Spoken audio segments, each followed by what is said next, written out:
Die geloof waardeur ek lewe, saamgestel uit die geskrifte van Ellen White.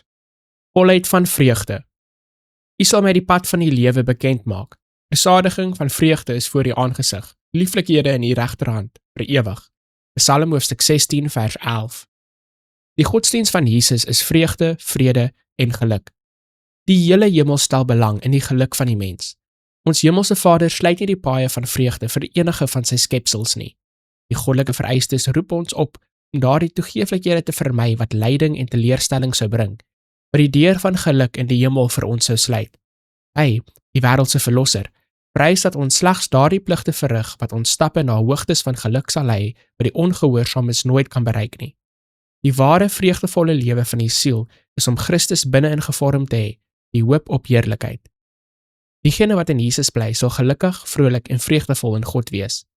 Gedempte sagmoedigheid sal die stem kenmerk, eerbied vir geestelike en ewige dinge sal in die dade uitgedruk word, en musiek, vreugdevolle musiek, sal van die lippe weergalm, want dit word van troon van God afgespoel. Dit is die mysterie van Godsvrug, nie maklik verduidelik nie, maar nietemin gevoel en geniet. Woorde kan nie die vrede en vreugde beskryf wat besit word deur iemand wat God op sy woord neem nie. Beproewinge steur hom nie, minagting kwel hom nie.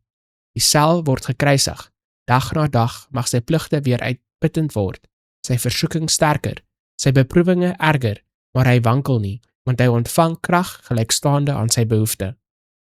En diegene wat dit besit, sal die godsdienst van Christus homself openbaar as 'n lewensbelaaide, deurdringende beginsel, 'n lewende, werkende, geestelike energie. Daar sal die varsheid en krag en vreugde van ewige jeug sigbaar wees.